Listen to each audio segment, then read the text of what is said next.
I've seen a lot of these videos lately, and my first thought was, who is this even for? We already have enough automated content that just repeats itself, made for the sake of putting something out. But if the only goals is the final result and everything else we just hands off, then what the point of making videos at all? Just generate it and that's it. Why even bother with extra steps? There is this feeling that everything is slowly losing something. Not all at once, gradually. The coffee shop you love becomes a coffee chain. The musician you listen to start dropping track every week on schedule. YouTube is going the same way. A channel someone made because they wanted to becomes a content plan, deadlines, a team, metrics. Videos goes out not because there's something to say, just for the sake of putting something out. And I get it, if you can do it faster and cheaper, why wait longer and pay more? That sounds reasonable, but is the point really to push out videos as fast as possible and as many as you can?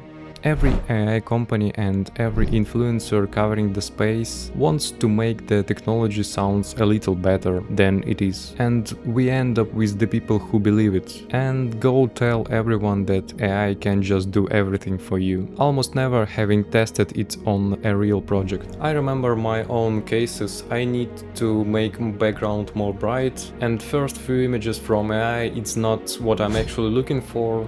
And the next generations is just half of the background is more bright. And this is with the same prompt, I didn't change anything. The only explanation I have is it designed to make you spend more tokens, because they have to cover those huge expenses somehow. So they only give you the computing power you actually need for like 3 out of 10 generation, but you still paying full price for every single one. And moments like this happened all the time. But now we have all these phrases everywhere. Why pay an editor? There is AI. Why hire a designer? There is Midjourney. Why pay a writer? There's ChatGPT. Why have a developer? There is Claude. Every time a new tool and a new wave of hype. But only the people working in the field can actually say where AI is genuinely useful and where is just not. But let's focus on editing, because this where you can see most clearly why it doesn't work the way they promise. Good editing isn't about cutting clips together correctly, it's pacing, feel, deciding where to pause, what to cut, what to keep. It's the place where your raw footage becomes an actual video. When you watch a great video, you can't explain why it's great, but you feel it. That's editing. And that's exactly the part they telling you to skip. To hand off to a tool that doesn't know what you're trying to say. That could lose the whole point of the video. Of course, AI can cut clips, it can remove pauses, but what makes videos yours, it's not this technique. It's decisions what you make when you create video.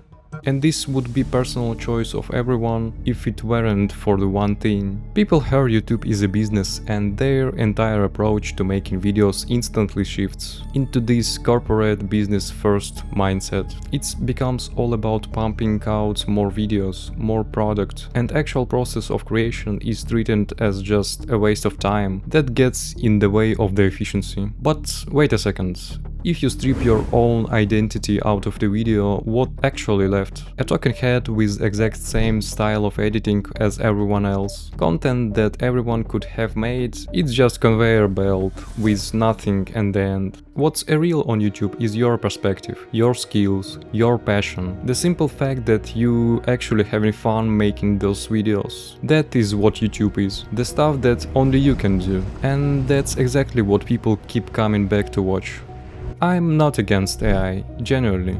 I'm against people using it to avoid learning, because when you skip a part you don't save time, you lose the skill, and the moment something goes wrong, you're stuck and don't know where to start. It's a trap, not AI itself, but the decision to never understand what you're working with. Here's the reality.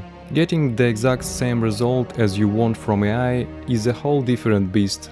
The right output doesn't come on first try. Tokens cost money. Without a basic understanding of what you're doing, you just keep rewriting the same prompt and wonder why it's not working. Learn it yourself first. even at basic level, you can use AI to help with that. Then use it as a tool on top, not as a replacement for the part you never learned. Of course, what I'm talking about is more about where this is all heading, because honestly most of those videos are just clickbait. But the direction they pointing people in, that part is generally worrying. AI of course part of my process, but the final call is always mine. And when I see final results, I can say I actually made this. And I'm not ready to give that away.